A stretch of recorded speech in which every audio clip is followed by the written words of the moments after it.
Roma en año 64 después de Cristo. La ciudad late con un pulso inquieto, como una bestia adormecida que sueña con sangre. Las calles empedradas susurran secretos en latín. El mármol de los templos, aún húmedo de rituales y castigos, huele a una mezcla penetrante de incienso, sudor y sangre recién derramada. El foro vibra bajo el peso del poder y de los rumores, mientras las túnicas blancas, supuestamente símbolo de virtud, están empapadas en vino, deseo y traición. El Coliseo aún no existe, cierto, pero eso es un detalle menor, porque en Roma, donde el espectáculo es religión, no hace falta un coliseo para que empiece la función.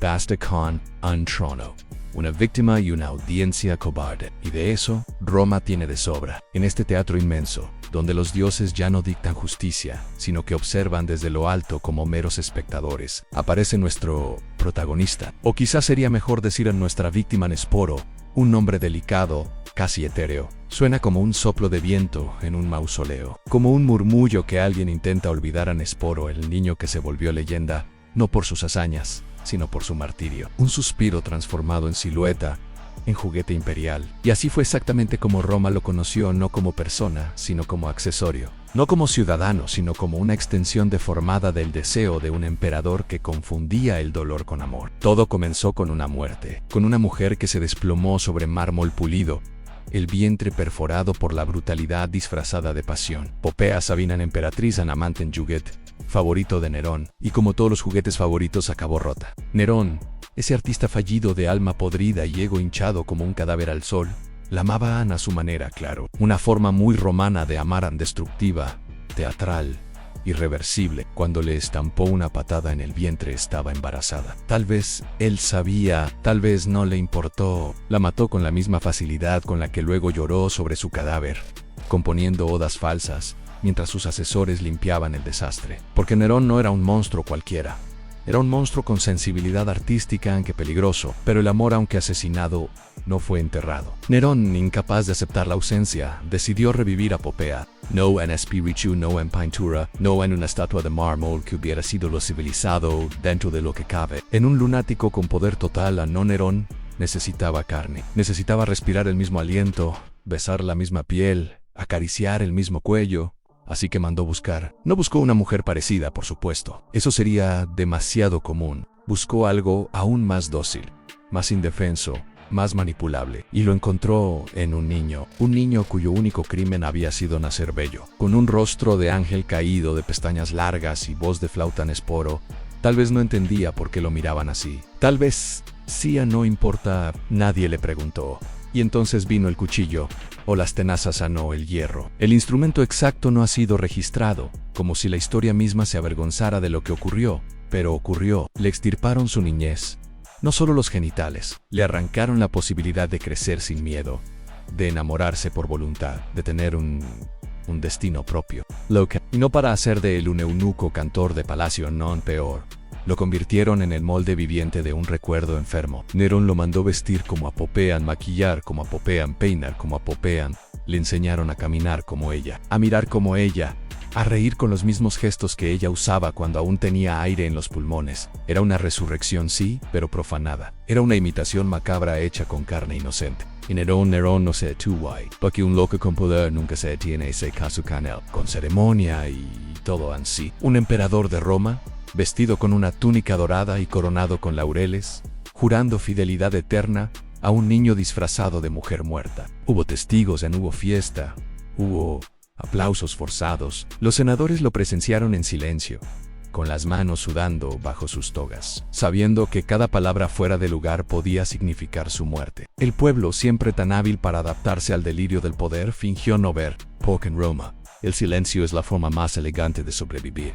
Protestar era una forma de suicidio, así que callaron y dejaron que el espectáculo continuara. Y Esporo caminaba entre ellos con los labios pintados, el cuerpo envuelto en sedas imperiales, las mejillas sonrojadas no por pudor sino por el roce forzado de manos imperiosas. No hablaba, apenas respiraba, porque en el fondo, su alma se había quedado atrás, en la sala oscura, donde Nerón firmó su sentencia con tinta de deseo. En el instante en que un sirviente le susurró al oído: "El emperador te ha elegido", como si eso fuera un honor, como si ser devorado lentamente por el capricho de un monstruo fuera una bendición. Nerón, el mismo que tocaba la lira mientras Roma ardía, Ahora tocaba la piel de Esporo como quien palpa una estatua que aún sangra.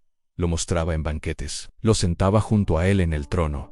Lo acariciaba delante de todos. Y Esporo, convertido en sombra, solo bajaba la mirada, como un animal que ha aprendido que el dolor se sobrevive pero nunca se evita. ¿Y sabes qué es lo peor? Que esto no fue una excepción. Fue una consecuencia, una muestra perfecta del poder absoluto sin freno. Esporo fue el sacrificio humano en nombre del amor narcisista. Fue el espejo deformado en el que Nerón quiso ver reflejada su culpa sin culpa. Fue la respuesta de un imperio enfermo que ya no distinguía entre ceremonia y crimen. Y no te vayas todavía, porque esto apenas comienza. Y así fue como Esporo, el niño, dejó de existir sin necesidad de morir. Un acto quirúrgico, ceremonial, político. Porque en Roma, cuando un hombre quiere que su esposa regrese de entre los muertos, no llama a un sacerdote, llama a uno con manos firmes, con filo en la mirada y en el bisturí. Y entonces, bajo techo de mármol y entre antorchas titilantes, manos expertas sellaron su destino. Los testículos afuera, la voz analterada, el cuerpo transformado en el alma. Nadie se molestó en preguntar por ella. Dicen que Esporo gritó, no como un hombre, ni como a Nina. Gritó como lo que estaba a punto de ser una estatua viva atrapada en su pedestal de carne. Lo vistieron con seda. Le pintaron los labios. Le enseñaron a moverse con gracia como Popea lo hacía antes de ser asesinada por el amor de su esposo. Nerón no quería un recuerdo, quería una réplica, y como los dioses no reviven a los muertos, Nerón se hizo su propio milagro. Y allí estaba Esporo, el nuevo cuerpo para un viejo fantasma. Los cronistas, que escribían con plumas y miedo, apenas susurraban su nombre, pero los sirvientes, los gladiadores, los comerciantes de vino, todos hablaban, susurraban que Nerón había convertido a un niño en una esposa, que paseaba por los jardines imperiales con el del brazo, como un César enamorado de su reflejo. Porque Esporo no era Popea, no, era el reflejo de Popea a través del delirio, una Popea fabricada en sufrimiento, encorsetada en piel ajena, atrapada en un teatro romano donde las máscaras ya no se quitaban, y Roma lo permitía, porque Roma lo permitía todo mientras siguiera fluyendo el vino, la sangre y los juegos. Un emperador casándose con un niño castrado al que llama esposa. ¡Qué adorable excentricidad! Algunos reían, a otros miraban al suelo. Nadie protestaba. El Senado, ya domesticado como un perro viejo, firmaba edictos mientras tragaba bilis. Y Esporo aprendió rápido. Sabía que un solo pestañeo fuera de lugar podía costarle el cuello. Así que sonreía, asentía. Caminaba detrás del hombre que había diseñado su tragedia. Imagínalo en un desfile imperial. El sol romano brillando sobre los mosaicos. Los soldados marcando el paso. Nerón con su corona de laurel tan hinchado de poder que parecía un globo a punto de estallar. Y junto a él, ella. No. Esperan él en Esporo con vestido blanco, con velo, con labios pintados y una tristeza que ni el maquillaje podía cubrir. En el pueblo aplaudía. Algunos se tapaban la boca para no reír, otros bajaban la mirada por vergüenza ajena. Y los esclavos murmuraban entre sí, ¿qué ha hecho ese niño para merecer esto? Pero nadie lo decía en voz alta, porque Roma era un imperio donde el eco de la risa podía ser también el eco de una ejecución. Y aquí, querido espectador, quiero que te detengas un segundo, mira esa imagen. Nerón y Esporo caminando por los jardines del Palatino. El perfume de las flores mezclado con el hedor de la hipocresía. Esporo, vestido de blanco, como una novia que nunca quiso casarse. Nerón, orgulloso, satisfecho, convencido de haber burlado a la muerte con un simple tajo quirúrgico. Pero lo que no sabía es que, en el fondo, la muerte no había perdido.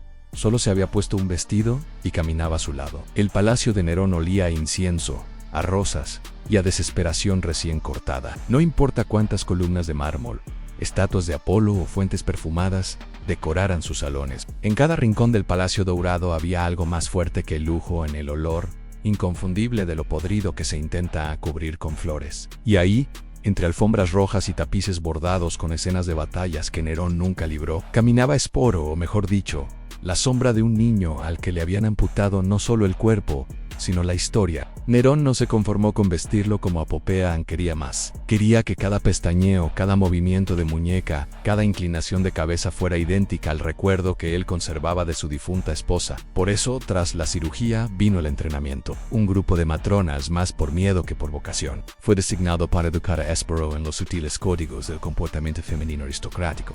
Así se toma el cáliz. Esporo, no camines con tanta fuerza, Esporo, pareces un gladiador borracho. Inclina la cabeza con dulzura, no como si fueras a embestir. Y sonríen. siempre sonríe. Las esposas de los emperadores sonríen aunque les quemen por dentro. Día tras día, hora tras hora, el niño aprendía a no ser Helene y a no ser nada. Aprendió a sentarse en el trono como adorno, a cantar para Nerón con la voz rota pero afinada, a inclinarse cuando llegaban embajadores extranjeros que preguntaban con cautela, ¿y esta es? Sí, respondía el emperador, orgulloso como si mostrara un trofeo cazado en tierras salvajes. Y en ese momento Esporo bajaba la mirada, no por sumisión, sino para que nadie viera la grieta que crecía detrás de sus pupilas. Las noches eran peores, porque en las noches el teatro se convertía en ritual. Nerón exigía devoción, pero no una devoción cualquiera. Quería que Esporo susurrara como Popea, que él le cantara nanas que ella jamás cantó, que hiciera el amor con la sumisión exacta, el ritmo exacto, el temblor exacto que el emperador recordaba. Una especie de necrofilia emocional disfrazada de romance imperial. Esporo se desnudaba sin voluntad, como se desnuda un cuerpo camino al sacrificio. Nerón le besaba el cuello con ternura repugnante, como quien besa una flor de plástico creyendo que tiene aroma. Y entre jadeos, oraciones rotas y lágrimas ahogadas, Esporo aprendió la clave para sobrevivir a fingir tan bien que incluso el verdugo crea que la víctima lo ama. Porque en Roma, fingir podía salvarte, o al menos postergar tu final. Pero no todo era cama. Nerón, en su deseo de exhibición constante, llevó a Esporo consigo a los espectáculos, a las ceremonias, incluso a las orgías rituales. Lo sentaba junto a él en el palco imperial, entre senadores que apenas podían mantener la compostura. Lo mostraba como quien exhibe una estatua nueva en su jardín. El pueblo lo miraba, algunos con morbo, otros con lástima.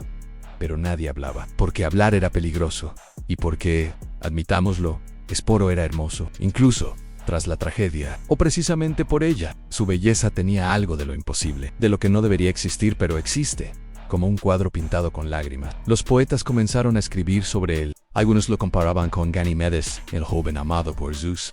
Otros hablaban de la ninfa que gobierna junto a César. Pero ninguno se atrevía a llamarlo por lo que era: niño robado, castrado, forzado a representar una obra escrita por un hombre loco.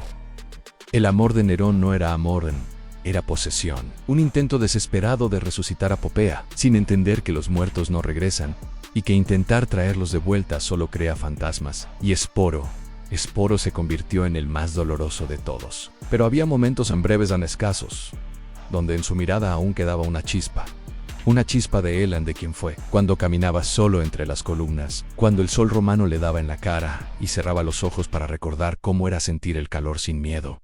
En esos momentos, no era la esposa del emperador, ni una figura decorativa, ni una víctima. Era simplemente Esporo. Pero duraba poco, porque los pasos de Nerón siempre se acercaban. Siempre había una nueva fiesta, una nueva exhibición, un nuevo papel que interpretar. Y así vivían cada día una escena, cada noche un funeral. Pero Roma, incluso Roma, se cansa de sus monstruos. Y el monstruo de Nerón crecía. El emperador comenzaba a perder el control. Ya no bastaba con espectáculos. Ahora cantaba en público, obligado a la audiencia a aplaudir como rehenes. Se autoproclamaba poeta, dios, visionario. Mientras el imperio temblaba por dentro, Nerón bailaba entre ruinas, convencido de que era arte. Y Esporo lo observaba desde el lado del trono, sabiendo lo que nadie quería decir en voz alta, que el emperador estaba cayendo. Y cuando el emperador cae, sus juguetes caen con él. Pero eso será para la próxima escena. En el mármol del Palacio Dorado no había grietas visibles. Las grietas estaban en otra parte, en las paredes del alma imperial, en los cimientos de una Roma que olía a humo antes de arder. Nerón aún caminaba erguido, pero sus ojos ya no miraban al frente. Los dioses no mueren con una flecha en el pecho, no. Mueren poco a poco, en sus propios delirios, rodeados de cortesanos que aplauden mientras preparan el veneno. Y Esporo seguía allí, más perfecto que nunca, más sumiso que siempre, con la mirada quieta de una estatua que escucha cómo se derrumba el templo a sus espaldas. El emperador, antes tan atento, tan meticuloso en esculpir a su muñeca viviente, ahora lo observaba con la indiferencia con la que se mira un cuadro que ya se ha memorizado. Todo lo que una vez fue tragedia en Esporo, ahora era rutina. El emperador lo besaba sin deseo. Lo vestía con nuevas túnicas de perla, pero sin devoción. Ya no era Popea, ya no era su amor muerto hecho carne. Ahora era solo un espejo incómodo que reflejaba los caprichos de un hombre que se había empezado a aburrir de sí mismo. A la ciudad lo notaba. Se empezaban a contar historias al oído, entre las columnas de los baños públicos. entre esclavos que sabían más de política que los senadores. Decían que Esporo hablaba solo por las noches, que miraba fijamente una estatua de Popia y susurraba, no soy tú, pero tampoco soy yo, que Nerón había comenzado a olvidarlo. Y eso, en la Roma del espectáculo, era una sentencia peor que la muerte en ser reemplazado, siempre ser un acto anterior en la obra interminable de un loco. Y es que Nerón ya no dormía, al menos no con él. Pasaba las noches escribiendo tragedias que nadie entendía, o gritando desde la terraza del Palatino, convencido de que las estrellas le respondían. Organizó una carrera de carros a las 3 de la mañana. Ejecutó a un senador por bostezar. Ordenó que se escribieran odas a sus pies.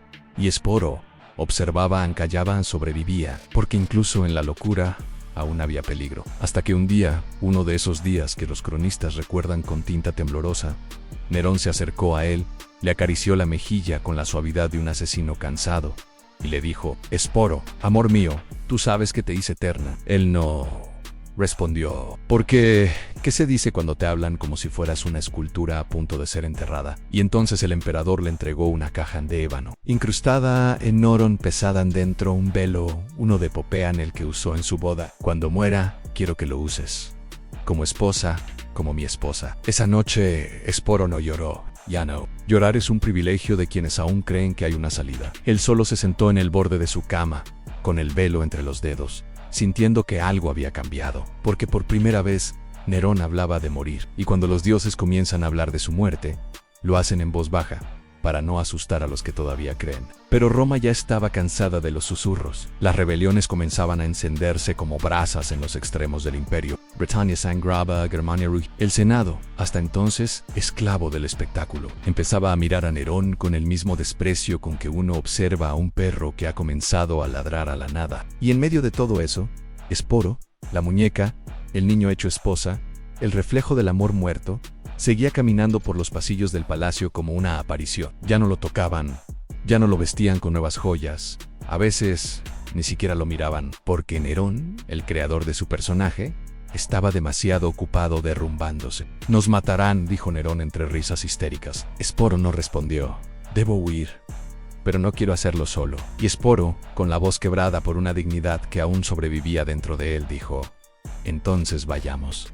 Como el dios y su reflejo, ahí huyeron, a las afueras de Roma, en una villa olvidada, oculta entre laureles y pinos, solo con algunos esclavos leales, oro, y el peso de una muerte inminente. Nerón ya no comía, bebía vino, hasta vomitar. Cantaba sin voz, se acariciaba la lira, como si fuera un animal moribundo. Y Esporo lo observaba todo, preguntándose cuándo exactamente había dejado de odiarlo para simplemente no sentía nada. Hasta que llegó el día en el último. El mensajero galopó sin descanso, y llegó al refugio con una sola frase: vienen por ti. Galba toma la ciudad. El Senado ha ordenado tu muerte. No hay escapatoria. Y entonces el emperador, el monstruo de Roma, el dios de sí mismo, tembló. ¿Qué se hace cuando ya no se es nadie? Te dejas morir, respondió Esporo. Pero Nerón, como siempre, no podía hacerlo solo. Le pidió a su secretario que lo matara. Este se negó, lloró, imploró. Nerón gritó, se arañó el pecho, rasgó sus vestiduras como si eso lo hiciera humano por fin.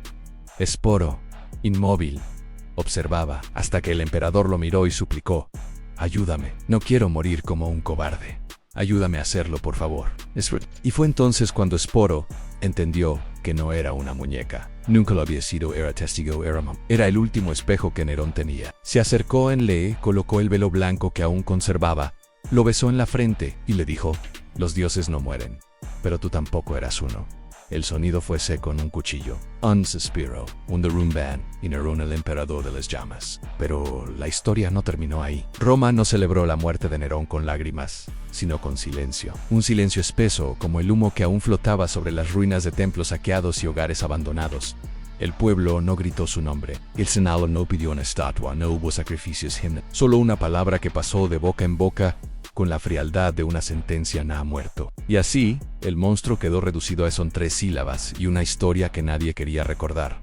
Pero Esporo sí recordaba. Lo recordaba todo: a los inciensos nauseabundos, las risas impostadas, la noche interminable en la que Nerón, desnudo como un niño, le pidió que lo ayudara a morir. Lo recordaba con la precisión dolorosa de alguien que no tiene permitido olvidar. Porque la historia había cerrado su libro sobre el emperador, pero no sobre él. Al amanecer, los soldados entraron a la villa donde el último acto se había consumado. Encontraron el cuerpo de Nerón aún tibio, con el cuello abierto como una fruta caída. A su lado, Esporo sentado, erguido, sin una lágrima en el rostro. Ni uno solo de ellos osó tocarlo, porque allí estaba la esposa del monstruo, la muñeca viviente, la flor artificial que había sobrevivido al invierno más cruel. Lo llevaron de vuelta a Roma no como prisionero hero, sino como un acertijo sin respuesta. Se avecinaba el colapso, y con él, la caída de todo lo que Nerón había creado, han incluido él. En las entrañas del Palatino, donde las sombras no son producto del sol, sino del recuerdo, Esporo caminaba como si el mármol le pesara bajo los pies. Ya no era la muñeca radiante que fascinaba a todos, ahora era un eco elegante de su antigua perfección. Y aunque su rostro seguía intacto, como una porcelana que aún no se ha roto pero que ha empezado a crujir por dentro, sus ojos eran dos espejos que ya no devolvían la imagen de nadie, porque nadie lo miraba. Porque Nerón ya no lo miraba. Roma entera parecía contener el aliento. El pueblo murmuraba y el Senado tejía silencios. Las paredes de la Domus Aurea, doradas hasta lo obsceno, vibraban con la tensión de un imperio que sabía que estaba sosteniéndose sobre el hilo del capricho de un solo hombre. Y ese hombre comenzaba a resquebrajarse. Nerón, antaño brillante en su locura, ahora divagaba como un comediante ebrio que no entiende por qué el público ha dejado de reír. Ya no cantaba con pasión, sino con desesperación. Su lira lloraba más que sus versos. Los aplausos se hacían forzados. El pueblo que antes fingía admirarlo, ahora fingía no verlo, y Esporo permanecía a su lado, como un adorno que ya nadie se atreve a quitar pero que ha dejado de ser importante. Una noche, mientras el emperador improvisaba un monólogo sin guión ni sentido ante un séquito dormido, Esporo se acercó al borde de la fuente central. El agua reflejaba la luna, y en ella su rostro, no el de Popea, no el de un niño, el de alguien que ya no sabía quién era, porque su identidad había sido tallada por manos ajenas, por delirios imperiales, por la necesidad de un demente de llenar el vacío con carne ajena. Soy una historia que no me pertenece, susurró. Y las estatuas, al parecer, lo escucharon, porque esa noche comenzó el fin. Las noticias llegaron al amanecer. Galba se levantaba en Hispania. El ejército murmuraba. Los centuriones comenzaban a discutir en voz alta lo que antes solo se cuchicheaba en las letrinas a Nerón.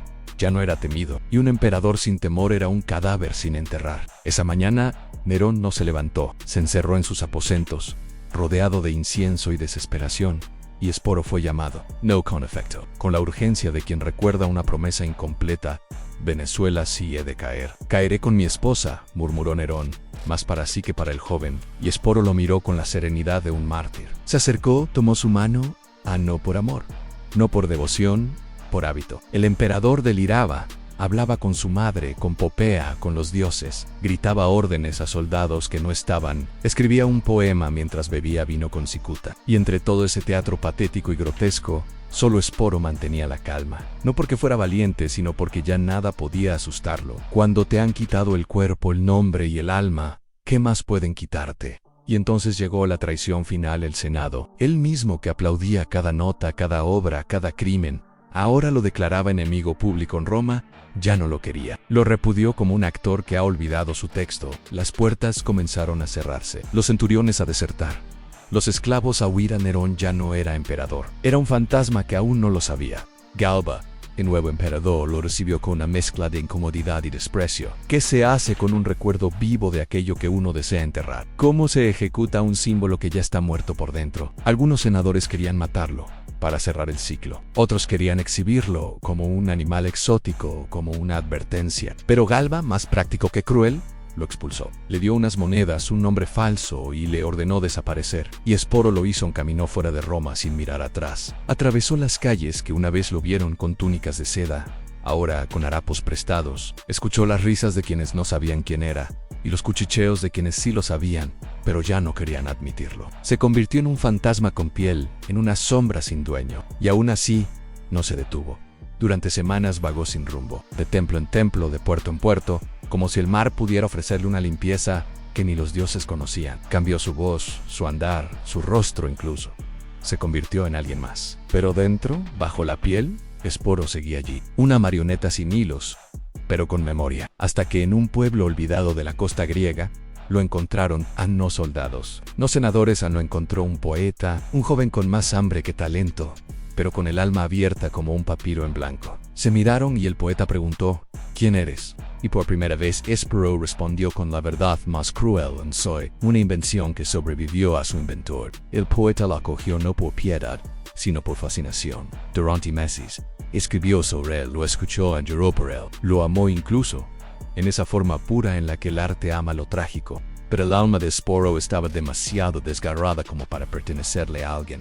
Y una noche, sin aviso, se fue. Solo dejó una nota en 4 palabras: yo no existo más. Y se adentró en las montañas, entre nieblas antiguas y caminos que solo los dioses olvidados conocían. Algunos dicen que murió allí, devorado por el frío. Otros, que fue visto años después en un burdel de Sicilia, cantando con voz de soprano mientras los clientes bebían sin escuchar. Y hay quienes creen que aún camina por Roma, invisible, en las grietas del Coliseo, en los pasillos del Foro, entre los turistas que ríen sin saber dónde están parados. Porque Sporo no fue solo una víctima, fue una metáfora, una advertencia, una prueba de que el poder no crea, solo distorsiona, que la belleza impuesta es una prisión, y que incluso cuando la jaula se abre, a veces el pájaro ya ha olvidado cómo volar. Y así, mientras Roma continúa su eterno espectáculo, entre ruinas doradas y leyendas gloriosas, Sporo permanece, no como Annin, no como una esposa, sino como lo que siempre fue en el fondo, en un espejo que refleja todo lo que un imperio quiso olvidar. No hay lápida que lleve su nombre,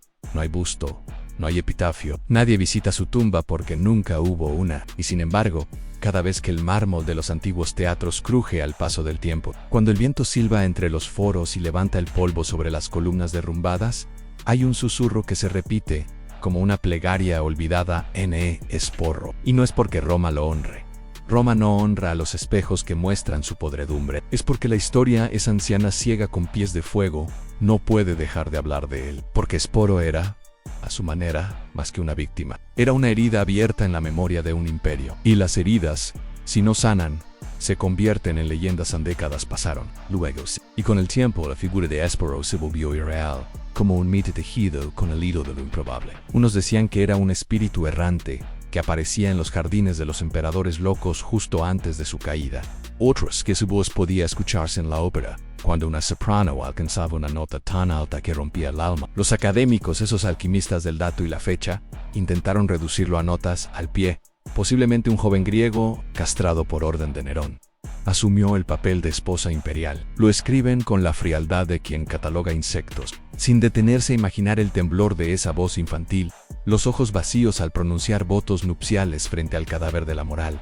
Pero otros sí imaginaron, porque Sporo cruzó la frontera del dato y se convirtió en símbolo no de resistencia, no de redención, sino de esa parte enferma del poder que no solo destruye lo que toca, sino que se deleita en convertirlo en espectáculo. Los artistas lo rescataron del silencio, lo pintaron con lágrimas de oro, lo esculpieron como una diosa caída, siempre entre sombras, siempre con la expresión de quien quiere gritar, pero ha olvidado cómo. Los dramaturgos lo pusieron en escena, con palabras prestadas y vestidos pesados, mientras el público contenía la respiración, sin saber si aplaudir o pedir perdón. Y fue entonces cuando la leyenda de Sporo tomó su forma final, la de una advertencia. Porque cada civilización necesita su fantasma, y Sporo, ese niño que fue convertido en muñeca por el capricho de un dios demente, se convirtió en el recordatorio de lo que ocurre cuando la humanidad se pierde entre las columnas del mármol y el delirio. A veces, en la madrugada, cuando la ciudad duerme y las estatuas parecen girar sus rostros, hay quien jura haber visto una figura delgada, andrógina, caminando descalza entre las ruinas del Palatino. Un rostro pálido que no envejece, un cuerpo que no pertenece del todo a este mundo, no habla, no sonríe, solo. Y cuando alguien le pregunta su nombre, responde con una voz suave como el viento que acaricia los cerezos del Aventino: soy aquello que Nerón dejó atrás. ¿Quieres que continúe con la parte 8? Podemos explorar cómo la figura de Sporo fue reinterpretada en el arte, en las sombras del Renacimiento y las perversidades del Barroco, y cómo su rostro volvió una y otra vez, como si la historia se negara a enterrarlo del todo. Roma, siglos después, aún tenía sangre en las grietas, sangre vieja, seca, transformada en polvo de mármol, pero que seguía ahí. Los emperadores habían muerto, los dioses habían cambiado de nombre, pero los fantasmas no obedecen al calendario. Sporo, que no había muerto del todo, regresó, no con cuerpo, sino con forma. Porque el arte, cuando quiere, es un medium peligroso, y en los talleres oscuros del Renacimiento, donde la luz entraba por ventanucos como secretos susurrados, su imagen volvió a nacer. Primero fue un boceto en tinta, casi accidental, un joven de ojos tristes, sin barba ni sonrisa. Nadie supo decir quién era. Luego vino la escultura, el mármol blanco, esculpido por manos que temblaban, dio forma a un cuerpo imposible masculino en estructura, femenino en gesto. El artista dijo que había soñado con esa figura, que se le había aparecido desnuda, flotando entre columnas rotas y fuego. Lo llamó la Dolorosa del Imperio, pero los viejos lo reconocieron y Sporo no necesitaba nombre en solo presencia. Luego vino el teatro. En Venecia, en Florencia, en Roma misma, se hablaba de una obra secreta, representada en sótanos de conventos abandonados y salas privadas de nobles degenerados. La obra no tenía título, solo una escena en un emperador gordo como un cerdo, con corona de ramas de oro, arrastraba a un joven bello como un ángel caído, al que llamaba mi esposa. No había diálogo, solo gemidos, risas histéricas y un canto fúnebre que se repetía hasta que el público suplicaba que terminara. Era obsceno, era magnífico, era Sporon, pero no era una representación, era un exorcismo, y aún así cada generación lo volvía a invocar. En el siglo XVII, un pintor flamenco, borracho de absenta y fiebre, pintó una escena prohibida en un emperador desnudo devorando mientras una figura andrógina se acuesta en un lecho de espinas. La tituló En el banquete de la inocencia rota. Cuando el Papa la vio, exigió quemarla. La pintura desapareció, pero no su hija, porque a Sporo no se le mata quemando un lienzo. En el siglo XIX, los decadentistas franceses, esos poetas que amaban más la muerte que a sus madres, encontraron en él una musa perversa. Baudelaire escribió un poema perdido sobre un niño que vestía de reina. Verlaine recitaba su nombre en los burdeles, entre jadeos y vómito. Sporo era el símbolo último, la belleza violada, la inocencia esculpida en forma de tragedia, el martirio sin causa. Y en cada nuevo siglo, cuando el poder se volvía histérico, cuando los reyes perdían el juicio, cuando las guerras se convertían en teatro y los pueblos en espectadores, Sporo regresaba. No con rostro, con forma y con idea. Se le vio en los campos de concentración, en los cuerpos de niños disfrazados por generales aburridos. Se le oyó en las canciones de sirenas forzadas a entretener dictadores. Se le reconoció en los maniquíes humanos de la moda imperial, en los desfiles donde el cuerpo ya no es carne, sino símbolo. No, Sporo no murió. Sporo fue el precio. Y cada vez que un ser humano es reducido a objeto o función a silencio, él está allí sin voz pero con ojos. Porque la historia, esa bestia insaciable, no aprenden, solo repite. Y Sporo es su memoria más oscura. ¿Continuamos con la parte 9? Podemos descender aún más, a ver cómo su figura se infiltra en la cultura moderna pantalla, en el escenario, en las noticias disfrazadas de espectáculo. Porque Sporo, como todo lo que el mundo intenta olvidar, siempre regresa disfrazado de presente. No hubo justicia. Nunca la hay para los que nacen en jaulas de oro, construidas con las manos de otros. Sporo no tuvo tumba, ni canto, ni justicia, tan solo un eco que atraviesa los siglos como una aguja caliente atravesando la piel de la historia. Porque no fue solo un niño castrado, fue la escultura viva del narcisismo de un imperio en ruinas, la muñeca viviente de un emperador que creía ser Dios, la prueba de que el poder absoluto no solo corrompe, también diseca, maquilla, viste, y besa cadáveres que aún respiran. Sporo no gritó. Le robaron la voz con el mismo metal con que le robaron el cuerpo.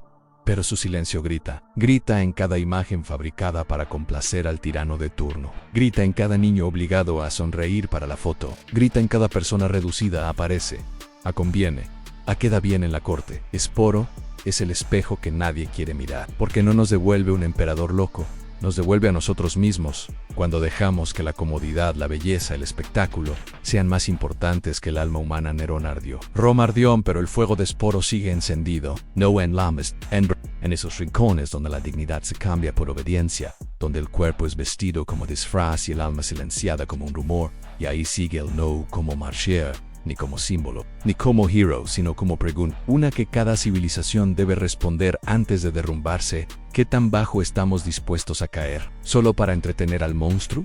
Porque siempre hay un Nerón. Pero lo que aterra no es eso, lo que aterra es que siempre hay un público que aplaude, en fin.